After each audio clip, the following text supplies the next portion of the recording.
Hi అండి. Welcome back to our channel. నేను మీ భవానిని. ఈరోజైతే చాలా సింపుల్గా మన ఇంట్లోనే రెడీ చేసుకుందామా ఏంటా అనుకుంటున్నారా? బిర్యానీ అండి బాబు. బిర్యానీ అని చెప్పి ఏంటి కారం పొడులు అవి వేసేస్తుంది పిల్ల అనుకోకండి. ముందైతే చికెన్కి మసాలా మంచిగా దమ్ము ఫిక్స్ చేసుకుందాము.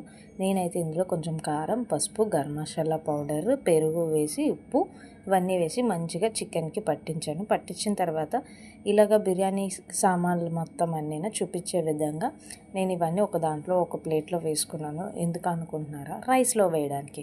రైస్లో వేసి మనం ఈజీగా ఉడకబెట్టుకున్నాం అనుకోండి, సాల్ట్ ఇవన్నీ వేసేసి ఈ మొత్తం గరం మసాలా సామాన్లు అన్నీ వేస్తే మంచి ఫ్లేవర్ వస్తుంది.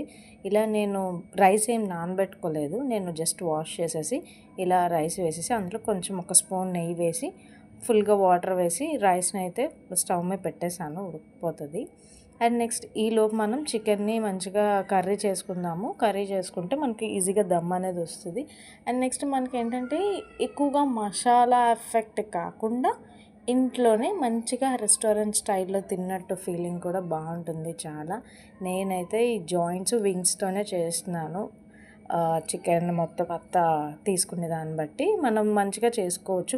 మనం మిడిల్ పీసెస్ కూడా వేసుకొని బిర్యానీ చేసుకోవచ్చు. చాలా బాగుంటుంది టేస్ట్ అనేది.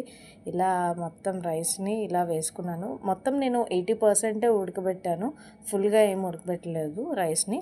దాని మీద గరం మసాలా జల్లుకుంటే చాలా బాగుంటుంది. నేను ఇందులో అబ్జర్వ్ చేస్తే నేను అల్లం వెల్లుల్లి పేస్ట్ వేయలేదండి, జస్ట్ నార్మల్గానే ఇలా చేశాను. మనకి ఎక్కువగా మసాలా తగలకుండా పిల్లలకి ఇలా అంటే బాగుంటుంది, స్పైసీగా ఉండదు. అల్లం వెల్లుల్లి పేస్ట్ అంటే ఘాటు వెంటనే దిగిపోతుంది కాబట్టి ఈజీగా డైజెస్ట్ అండ్ నెక్స్ట్ ఈజీగా బాగుంటుంది, గొంతులో మంట అది ఉండకుండా ఉంటుందన్నమాట. సో ఇలా ఒకసారి ట్రై చేయండి ఇంట్లోనే, మంచిగా చాలా బాగుంటుంది. మీరు కూడా ట్రై చేసి నాకు కామెంట్ చేయండి. Subscribe our channel. బాయ్.